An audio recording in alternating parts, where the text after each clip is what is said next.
This movie is about the life of extraterrestrials living peacefully on Planet 51, set in the likelihood of the 1950s era of the United States, but with alien technology rampant throughout the community. Green humanoids with pointy ears and antennas are going on with their lives, and we see a particular humanoid named Lem being selected for his dream part-time job at the observatory in the city of Glipfork. He walks home with his best friend Skiff, who is obsessed with humaniacs, and is convinced that the authorities are hiding alien information in Base 9, which is the top-secret extraterrestrial station. It is filled with satellites and space artifacts from the Earth. Lem has a huge crush on his neighbor Nira, and when he gathers the courage to finally ask her out, they are disturbed by Nira's best friend Glar showing up in his van. The hippie Glar is big on protest songs, and takes Nira with him to support him in his protest. Lem sulks as Glar ruined his moment, but he fails to notice an unidentified object making its way to Planet 51. A mysterious spacecraft enters the planet's orbit, and sends a signal which triggers Rover, the AI probe. Rover escapes from the facility to locate the astronaut. Meanwhile, the ship lands in front of Lem's house, and an astronaut steps out, holding the United States flag. When he notices the humanoids, he screams and runs back toward his ship, but Nira's younger brother Ekel, who is obsessed with aliens, is examining the ship, so the astronaut makes a run for it. He keeps getting in trouble while scaring the humanoids who are actually afraid of him, but he does not realize it and runs toward the observatory to hide. Grawl, the army general of Planet 51, is notified of the missing robot at Base 9, and he orders the troops to prepare for an invasion. All the humanoids are alerted of the possibility of a near-future alien attack. Even the schools start going through alien attack drills.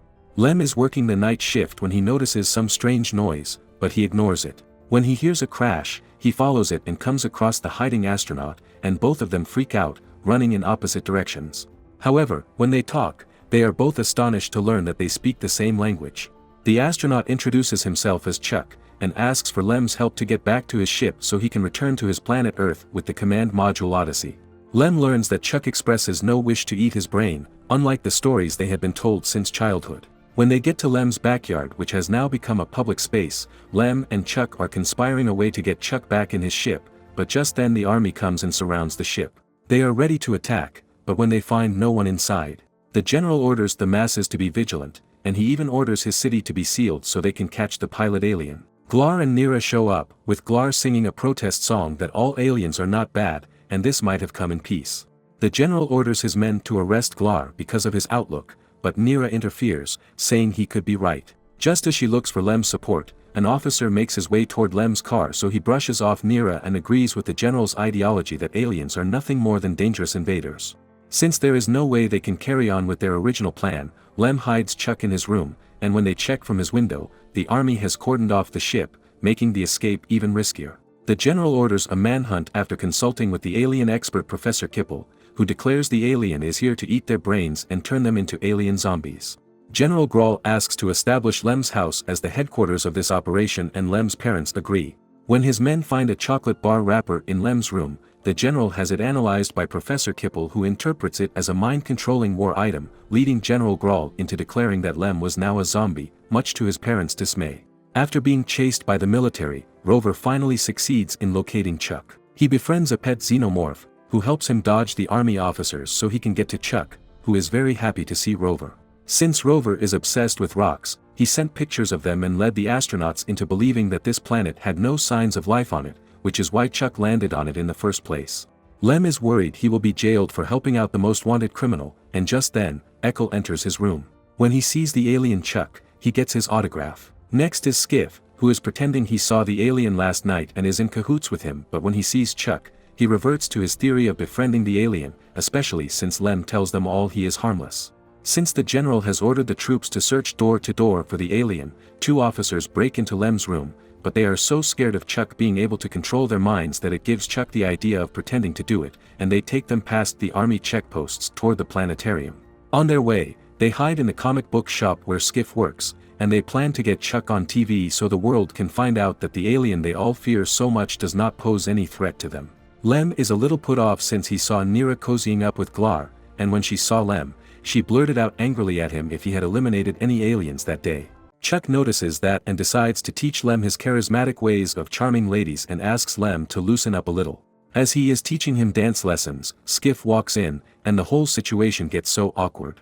Lem leaves through the back door to fetch the reporter and his crew and leaves Skiff in charge, who tries to get bossy but Chuck locks him away and joins Eckel, the two officers, and Rover. Lem comes across Nera and the protesters, and he tries to talk to her but since he cannot reveal the truth, Nera misunderstands him. Glar intervenes with a song to make things worse.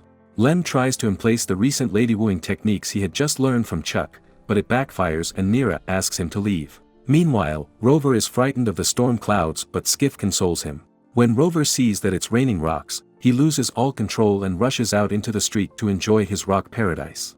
Skiff runs after him and leaves the door ajar, which leads the reporter and his team to come across Chuck who is playing with Eckel, but it seems like he is an Avail alien about to hurt him.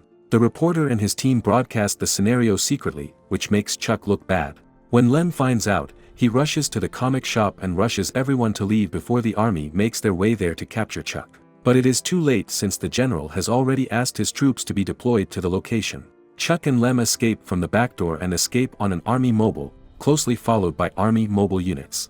Skiff recovers Rover but when he sees Lem and Chuck being pursued by the forces, he rushes after them to aid his friend. Chuck and Lem manage to lose the army, but they end up crashing a tea party. Chuck tries to charm the ladies with his swag but it backfires and they are forced to run outside, where they are cornered by the army. This is where Rover intervenes, garnering the attention of the officers while Chuck and Lem manage to escape. They pick a nearby car and Chuck helps Lem to hotwire it and get away. However, Rover is not too lucky and he ends up being captured. As the army takes him away, Skiff watches with tears in his eyes. The general has the two pretending zombie troops and Rover brought to him and Professor Kipple is amazed at the aliens' mind-controlling power, even though the two are just pretending to be controlled. General Grawl orders the ship to be transported to a secret location. Lem and Chuck hide away at the planetarium where Chuck finds out half of the module's stay time is over and he lashes out in exasperation. Lem blames him for running his life, and just then they are discovered by Lem's boss who is already not too happy with Lem, and ends up firing him. Lem locks up his boss in the janitor's closet and heads out for fresh air because he sees no hope from here on. Chuck feels bad for him and follows him. Under the starlit sky, he shows Lem the distant red star called the Sun, which is orbited by his home, the planet Earth, billions of miles away. Lem does not believe it because all humanoids are taught that space is only 500 miles. But Chuck tells him about millions of galaxies up in space. When Lem says that nothing he knows is correct, Chuck corrects him that he knows Nera and that is all that matters. Lem says he does not have the right stuff it takes to be like Chuck, but Chuck tells him that he is so much better than him. He risked his entire life just to help out a stranger from another world whereas Chuck gets away with stuff mostly due to his looks and charms. He applauds Lem for his values, telling him he is the one with the right stuff. They are joined by Skiff and Eckel who inform Lem that the police are looking for him, so they must hide. But Lem is determined to get Chuck back to his ship, and since Rover is missing too, they will need to collect him as well. Lem remembers that the much-awaited movie Humaniacs 3 premieres that night, so it will be easy to get around if they hide behind costumes. Outside, everyone is excited about the movie, and the teacher admires Lem's and Chuck's costumes, entering them into the costume competition. While on stage, Chuck puts on some music and they dance while the crowd cheers. Nera notices Lem and figures she was wrong about him. Meanwhile, Rover escapes from Base 9 and finds Chuck at the premiere. The people panic when they see Rover and they scurry away, while General Grawl and his men try to find the real alien. Rover is captured again. The general spots the United States flag on Chuck's costume and orders his men to capture him. Lem rushes to his side, but he is also captured. When Chuck realizes that Lem is being taken away as well, he pretends to undo his mind control on him and relieves him from being an alien zombie. In doing so, he secretly thanks Lem for everything he did for him. They lock him up and take him away to Base 9, while Lem is proclaimed a hero, getting attention from the media and the public. He gets reinstated at the planetarium and is asked to speak to the crowds about the incident, but he cannot stop himself from finding Chuck so he can help him return to his planet. As he hotwires a car just the way Chuck taught him, he is joined by Nera, Eckel, and Skiff to go find Chuck. They are led by Rover who managed to escape by unscrewing the bolts of his cage yet again, and he leads them to Base 9 following Chuck's trail. They get to an abandoned gas station and when Skiff sees a soda bottle in an old battered refrigerator, he tries to take it but they end up entering the base. With Glar's help, the soldiers guarding the base are distracted while Lem and the others proceed to enter the base. Meanwhile, the general interrogates Chuck, and when an accidental gunshot triggers a chain reaction of the soldiers firing at each other, the general thinks the alien is doing this with his powers, so he orders Professor Kipple to proceed with dissecting Chuck's brain. Just as he is about to get on with it, Lem and the team break in through the ceiling and help Chuck, who was strapped to the operating table. Rover scares away the professor, technicians, and army troops. Lem, Chuck, and the rest try to find Chuck's spaceship, which is in the hangar. Rover helps them find it. However, General Grawl comes with all his men and announces that he will blow up the hangar if the alien tries to escape. Lem is determined to give his friend a chance at heading back to his home, so he addresses the general that he needs to overcome his fear of the unknown just like he had done, and in doing so, he activates the 2-minute destruct countdown by pushing the self-destruct button. This results in a frenzy as all the guards panic to escape from the underground base. The general loses consciousness in the firestorm that follows. While Lem and the team get on the module, Chuck cannot bring himself to escape while the general is endangered, so he saves him from the flames and brings him to the spaceship. There is not much time left to let the autopilot work, so Chuck flies the spaceship himself and they escape the exploding base just in time. When they are in space, the general comes around and he is worried that he is turned into a zombie, but they all laugh at him because that is just a fabricated story. Chuck shows Lem and the gang the amazing view from his ship, and they marvel at the sight of billions of galaxies and stars.